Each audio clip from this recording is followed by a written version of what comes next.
Alright. What the frick? Okay guys, you're still a little tilted.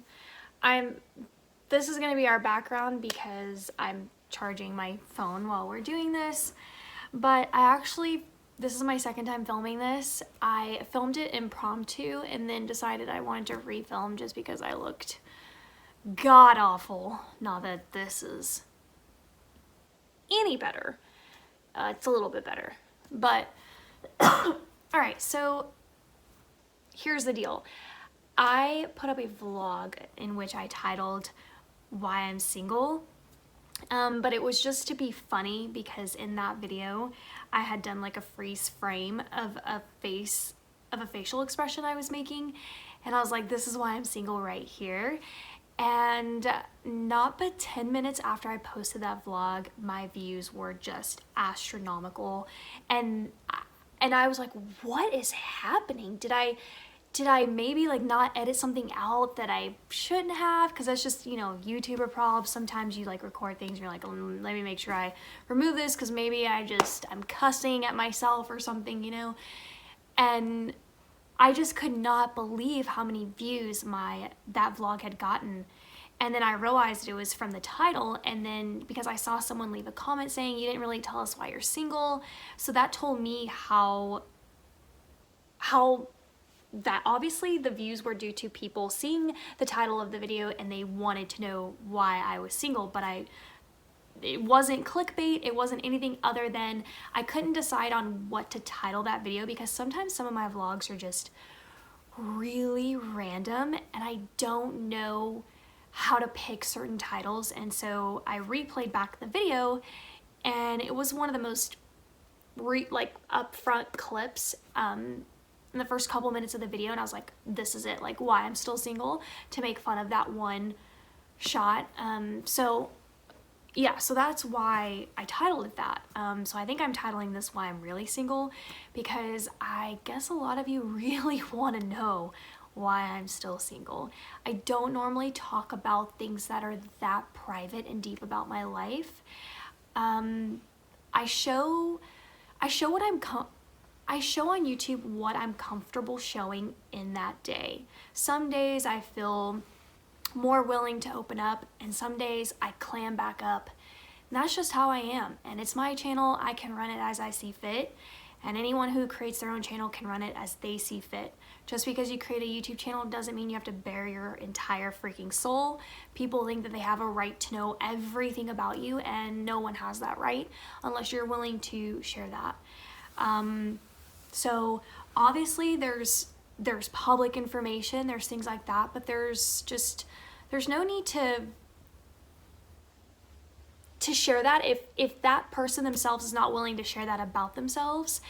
It's, in my opinion, just a violation of privacy, but we won't go there. I don't care if it's public or not. I would never want to dig that deep into somebody if they didn't want to share that information about themselves. But I'm steering. We just took a hard left. But I am going to tell you guys why I'm still single. I don't know what answer you're anticipating. But really, at the end of the day, I'm still single by choice. So I'm going to talk about all that. But really, that is the answer. By choice. So, okay, where do I want to go from here? I'm trying to remember kind of exactly what I said in the first time I filmed this.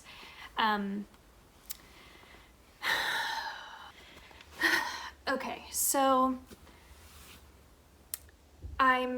this video is really just to talk about why I'm single and not necessarily about my ex, because that's just, but I want you guys to kind of see where I had derived my decision to be single. It's just temporary, but it was a longer temporary than I think most people are used to. I feel like being single this long is really different from what the rest of society is doing, and let me tell you, I've never been single this long in my life. It's been for almost 5 years, And I think it just shocks people. And what I've experienced in this decision is that I feel like people have looked at me, stared at me, just in terms of just like, you know, just the moms and like the school system, and wondering probably why I don't have somebody. I've learned in the 5 years that it's just, you're really an outsider, because the majority of people you know are dating or with someone or breaking up with someone and then dating new people. And a friend of mine just went through a divorce and immediately started dating people. I was just like, wow. But to each his own, and this is just my path. So I had met who I thought was the man of my dreams, and back in 2012. So I'm gonna take another hard left here. I did film a video about Loxy, who is my dog, and because I saw someone leave me a comment asking me to do a story on how I got Loxy and that whole story, and I did film that video. I just don't know if I want to put it up and want to put it out there, because it's really deep and it's really hard and dark, and it's really emotional. I don't know if dark's the right word, but it's really emotional and it's really deep. So I'm still haven't decided if I'm gonna release that video, but if I do, then you'll be able to kind of see the connections, because I was dating a guy when my dog before Loxy tragically passed away, and I stopped dating him because it was this whole story about my dog passing away. And then that's when I met the guy who's now my ex, but the guy that I thought was the man of my dreams. I really thought he was the one. When we became official, I realized, being with him, that I had never been in love before, because when I was with him and what I felt for him was something completely different from anyone I'd ever felt before.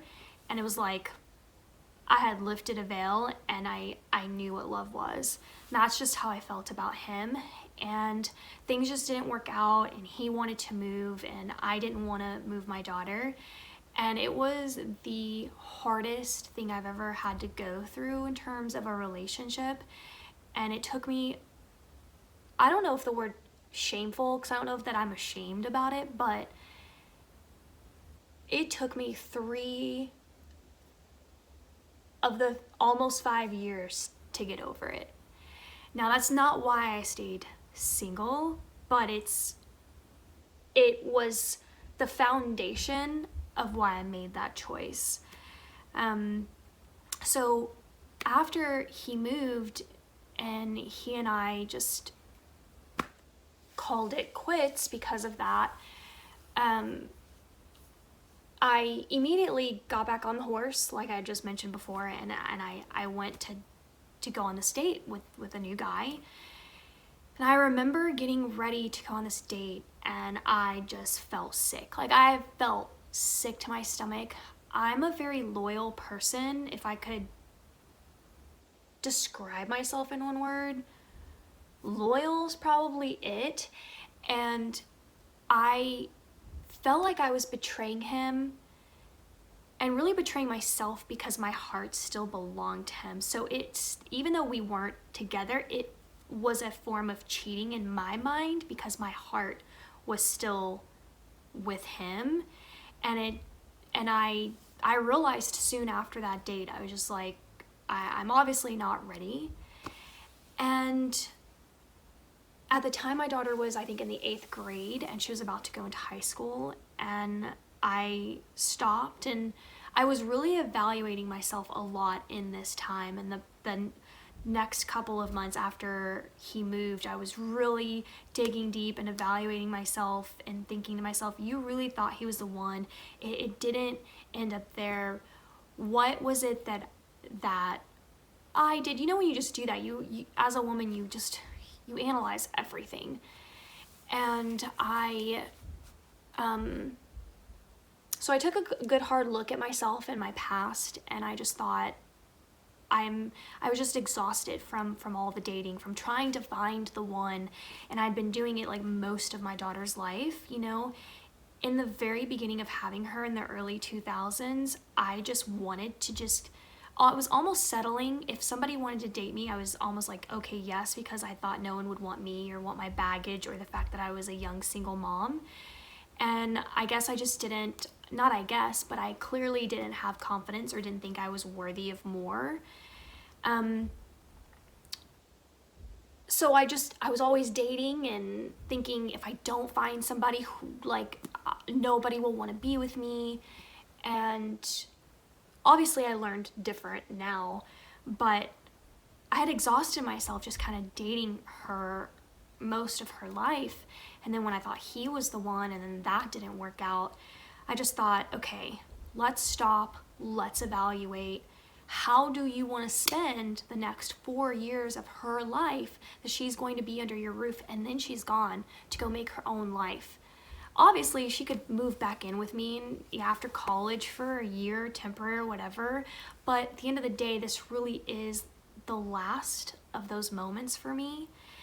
And so at the time when I was making this decision, like I said, she was in the 8th grade going into high school, and I just thought, okay, I'm obviously not ready to date because of that reaction, and 2, I am choosing to not date. So I made a commitment to myself that for the next 4 years of her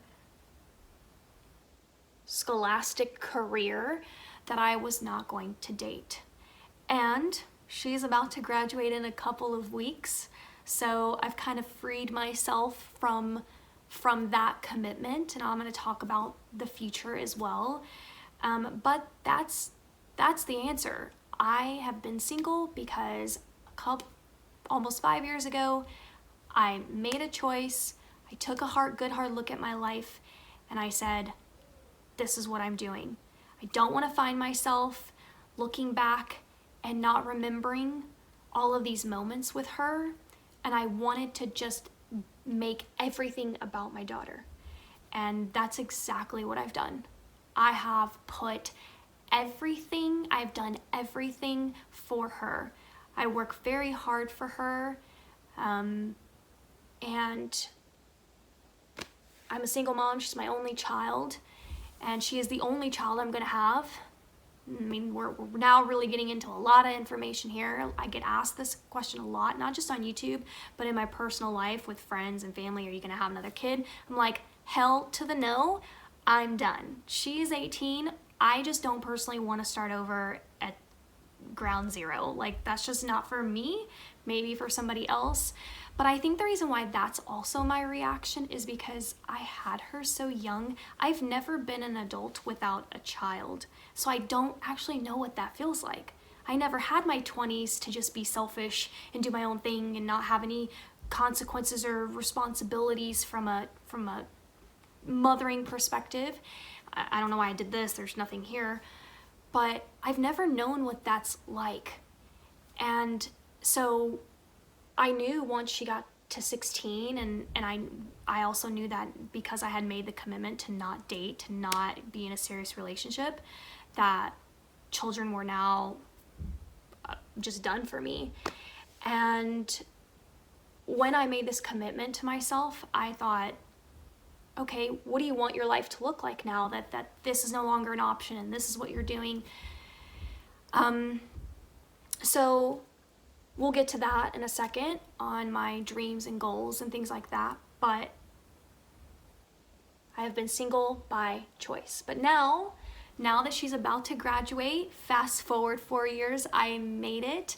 I did kind of like date a guy once in the 4 years, and then I re-level set in myself because he had a young kid, and that was the other part of my plan. Was I knew that when I was gonna date again, I didn't want to date really someone here in Dallas because I want to move, and I didn't want to find myself falling in love and then finding myself not leaving.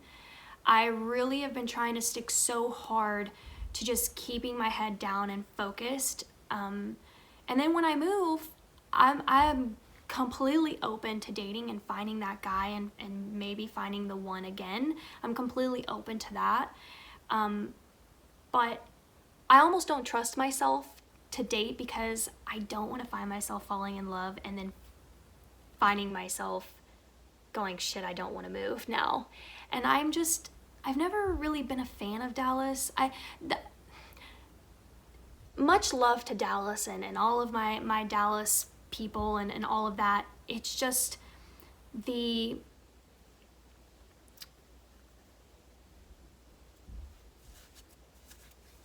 geographics of it is just not for me. It's not complementary to my life, and we have one life to live, and I am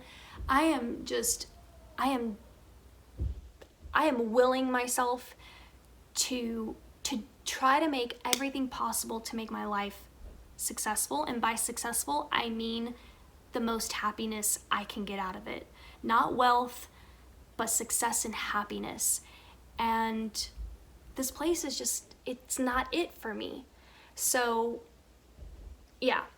So let me just kind of regroup myself. So I've told you guys why I'm single, and like I said, I dated a guy once, and he had a kid, and that was the other part, is that because my kid is now grown and going, I don't necessarily want to find myself dating someone who's raising smaller children, and then the idea of, well, if it gets serious and we move in, then there's kids. Not that I'm against children at all.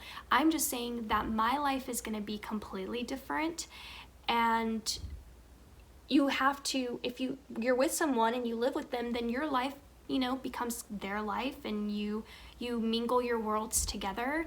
And so I think that I'm more interested in dating someone who has a similar lifestyle to me, who either doesn't have kids or their kids are pretty much grown.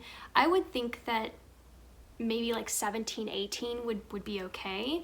And that's just kind of where I want to find my life now. So I hope that made sense. In no way, I love children. I love my niece so much. I'm just talking about trying to visualize myself if I'm living with someone.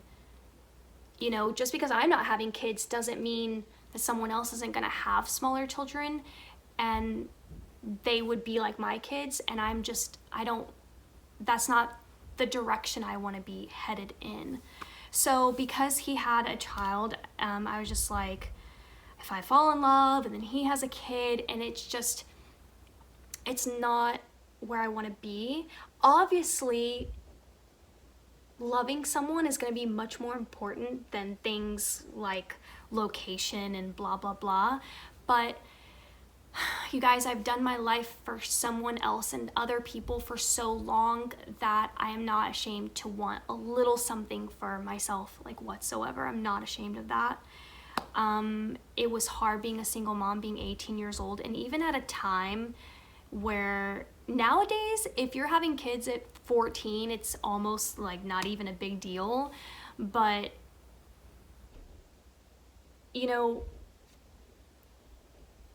when I had her at 18, it wasn't easy. It wasn't easy. A lot of looks, a lot of stares, and it was a hard road, and I'm honestly exhausted. Picture a mule going through a desert without water, and it has like 3 pounds of fucking baggage on you. That is what I feel like my life has been.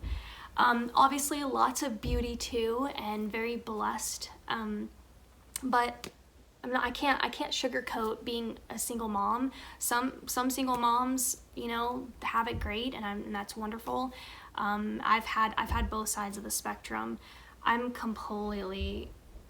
just completely went somewhere else. So anyway, that's just kind of my future goals. Eventually I'm gonna move. I know people are gonna ask, where am I moving? I'm still deciding that. When I know, you'll know. And or when I want to share, you'll know. So until then, trust me, I'm not gonna talk about it until I know. So even though she is at the end of her road, and And even though I still haven't quite decided when I'm moving, I'm hoping sooner rather than later, because I am ready to date again. And you know, the very last person in my mind was my ex, and I don't have anything else, you know, to kind of kick that memory to the curb. And it would just be kind of nice to just date and get back into it. Now, I have been kind of seeing somebody that I met at the gym, but again, I'm still trying to keep myself so low key in terms of my emotions. So it's nothing serious at all. And he's aware. I've even told him, like, listen, this is what I'm doing. Like, I don't want you to feel like I'm leading anything on. And so he's very well aware of my plans.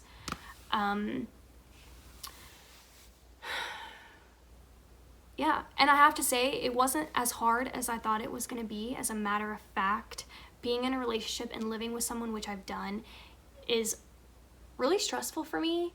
I think that's just a me thing and maybe not necessarily everybody else, but I can tell you that I've lived with someone and I've been independent, and let me tell you, I love being independent. I love my own space.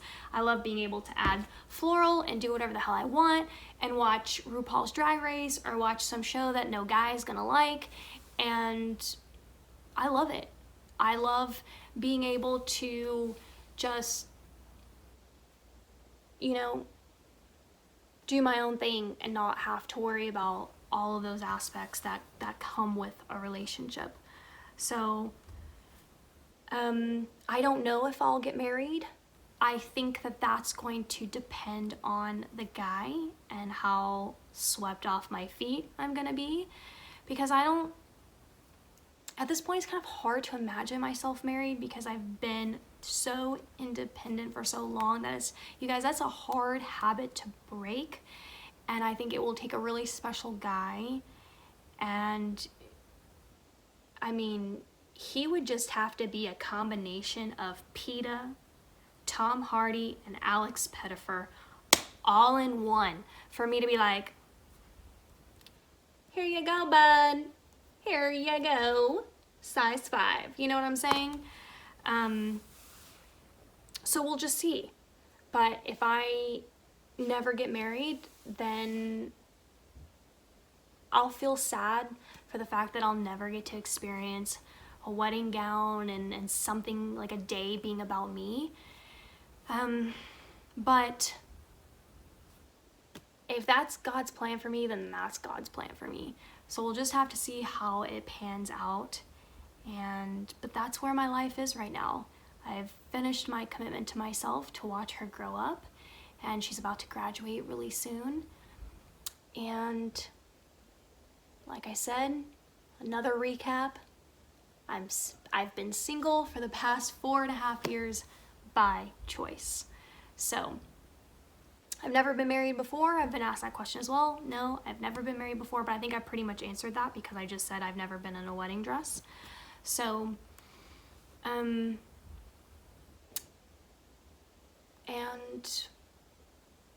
that's it. I hope that answers any of your burning questions. Yeah.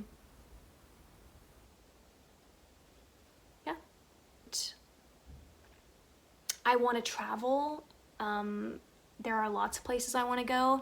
I mean, there have been things I haven't been able to do because I've been a single mom and I've only been allotted certain amounts of vacation throughout the year, and there's just and you have to use some vacation days for like when they're sick and things like that. So there's a lot of things I want to do, and I want to start by traveling in the United States. I want to go to Seattle and Oregon, and I want to go to New York. I want to go, you know, Connecticut, Maine, Maryland, all of those areas. And then I want to start traveling maybe a little bit out and do nothing too crazy, I don't feel like, but just Bahamas and Germany and ride a bicycle in Germany through the mountains or something. Like there's a lot of things I want to do. And that was another reason why I decided that kids were just going to be any more kids were going to be out of the question for me. I'm excited. We'll see, you know, if I continue to do YouTube, and if you're interested in seeing how my life is going to pan out, you're welcome to stick around and hang out with me. And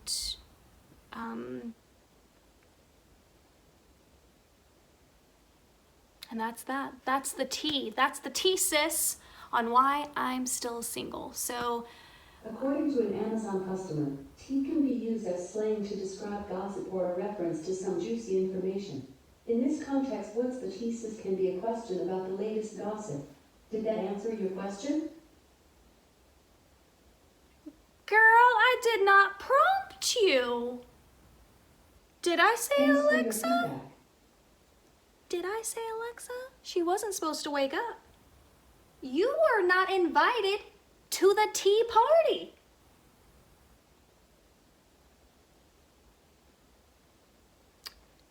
That was the ghost, okay? Y'all were here, you saw it, you heard it. I did not prompt her.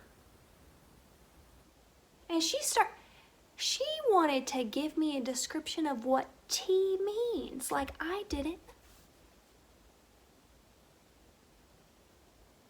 I can't live here anymore. Do you get my vibe? All right, guys, that's it. I had a really good time hanging out with you. I hope you feel the same way. I feel like I was just talking to a bunch of girlfriends who were getting to know me. And there's a bunch of teenagers upstairs, so it's great. Okay, so there's that, and I'll see you guys next time. I'm really sorry, did not mean to clickbait you in that first vlog. So that's why I wanted to do this video, because I didn't want you guys to feel like so this one's definitely for you, because I really do hold stuff in, and I hope you enjoyed it, and I'll see you another time. Bye.